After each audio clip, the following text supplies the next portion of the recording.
All right, here we go. We are in episode 2 already. I have no idea if my microphone's working properly. It looks like it is. Yelling at it just to see. And where do you start? Where do you start whenever you uh, pull something like this out of the Raptors? Here I am. Hi. Let's see here. Get that out of here. All right, where do you start? Well, you want to make sure you've got everything everything's intact. We can get to receiver replacement. Um, I know the history on this airplane. I bought this at the KCRC swap shop several years ago. I went through it then. I actually I replaced the elevator push rod, made a real nice strong dowel rod push rod. You could see it inside here. The one that was in there was kind of binding and stuff like that. So, first step when you decide that you're going to restore uh, your airplane is you want to clean it up. Uh, I found that this sprayway uh, Sam's Club uh, glass cleaner smells good and it works well. So quickly, you're just going to clean this up. Get the dust knocked off of it. While you're doing this, you're looking for things that you need to fix. Uh, we call it hanger rash. I'm going to get bounced around, getting moved from house to house in a move, or from years and years uh, of it sitting around getting hit by dodgeballs, tennis balls, and maybe a wingtip got cracked in the garage because it was sitting too close to the car. Anything. So you want to get the dust knocked off of it, kind of take inventory of the outside. This one I took pretty good care of. Kept it out of harm's way for the most part. I do recall it falling off the wall one time, and I looked at it then to make sure I didn't have to do anything. As far as I know, it's still in good shape. This isn't the final cleaning either. This is just the initial cleanup for inventory control purposes. This side looks pretty good.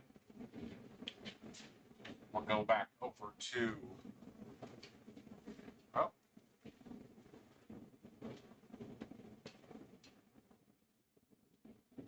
tried to make my table big enough to be able to do this job.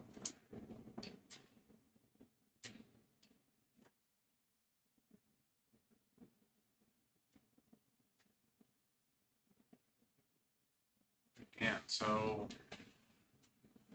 get the dust, the cobwebs knocked off of it. I had this stored up above the garage, so it was really out of kind of the dangerous way.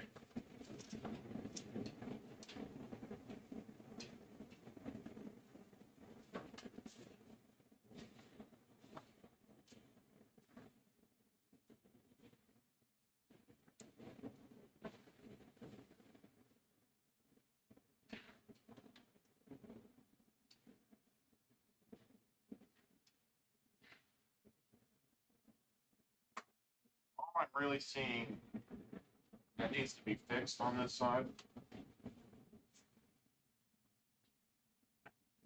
is we need to get the heat iron out, take care of a couple wrinkles. Let's see if we can see that any light here by the tail. There's a few wrinkles. Looks like the edges could be put down a little bit. So far, I don't see any tears, holes, cracks.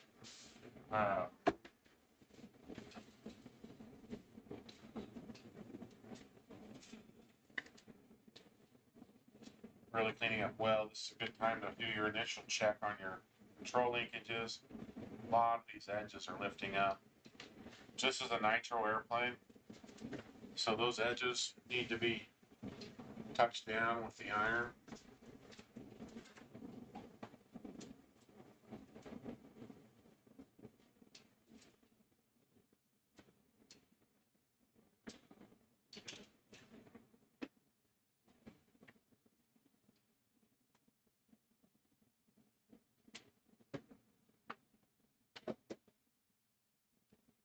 All right, so the question is, where do you start? Well, you start by cleaning it up.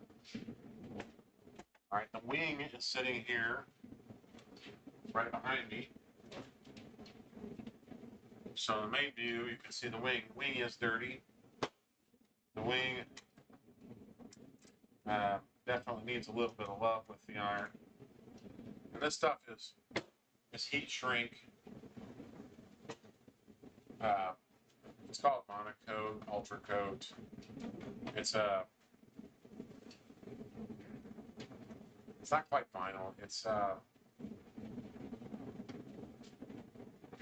Mylar polyester film.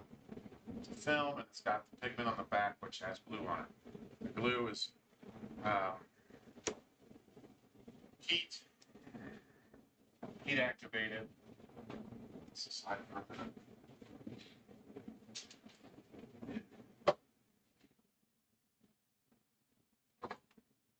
Heat activated.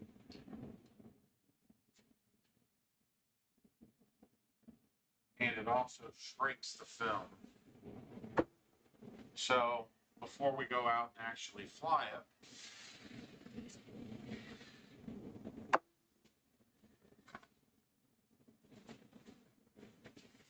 we'll make sure all the covering's stuck down nicely.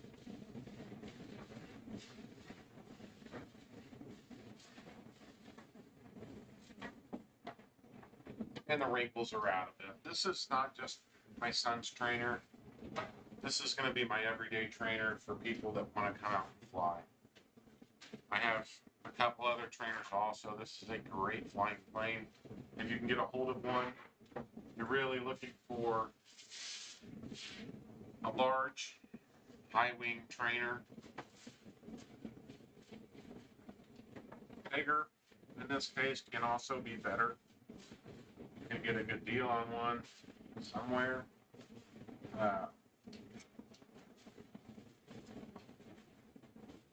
We can convert this to electric if we want to also to keep it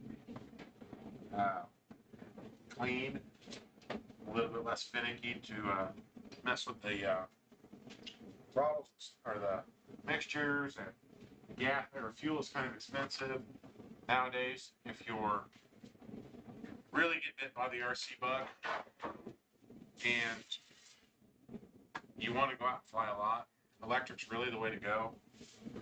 Let's clean up. I grew up, I've been flying for over 30 years. I grew up on nitro. Electric was a joke in the 90s.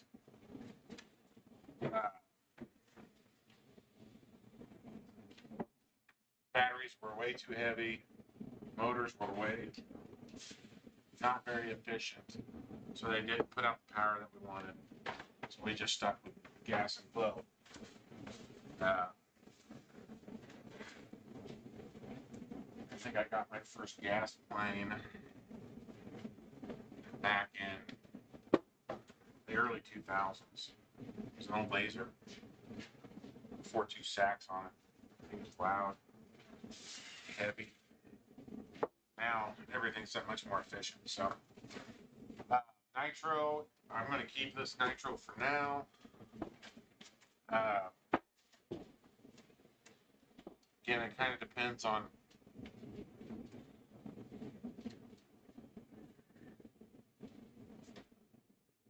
a few different factors. I might convert it over to electric, just so it can be ready a little bit faster. Maybe not. You know, it's got. They both have their pluses and minuses. I obviously need to take that motor apart. I did buy bearings for it a few weeks ago. So it needs the motor going through. I'm going to do that on camera for you. So really what we're looking at, it doesn't look like I have anything I need to fix. I see a little D-lam there, so hopefully when I heat that up, that'll come out. That's not necessarily our important part for right now. That covering has come off, but if I'm careful enough, I can hit that with the iron and get it to stick back down. And then I can get the heat gun out, and I can heat that up, and those wrinkles will come out. There's just a few wrinkles on the aileron here that need to be touched up. This wing looks really good. Yep, that one's loose too. That would make a lot of noise flopping around in the breeze. So not only, if I don't get it to glue down, I'll get some clear tape and really nicely tape this wingtip tight so that I don't have to worry about that flopping around in the breeze, stuff like that. Leading edge is in good shape. A little bit here needs to be tightened down. You can hear it. Put it up here.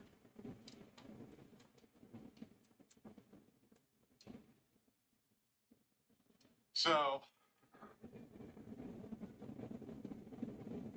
it's time to move on to episode 3 of Where Do You Start? So have a good day. Comments and chat are open.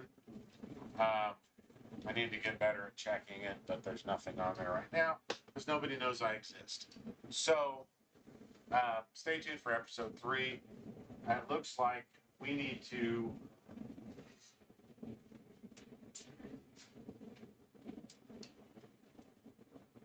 get into the motor. So I will, off camera, go ahead and gather my motor removal tools. Pretty simple. That should easily move. It is not. Same with that. So I don't even want to turn the radio on or anything until I get this motor out. Looks good from up there. I might a little bit forward. Good stuff though. We got the motor on 2 cameras, and we'll get into taking this motor apart in the next episode. Again, let me know if you have any questions. You can always send me an email. Send me a message here on YouTube. Via the comments, of course. So let's get ready to get our hands dirty, get this little engine apart. Shouldn't take us more than 20 or 30 minutes.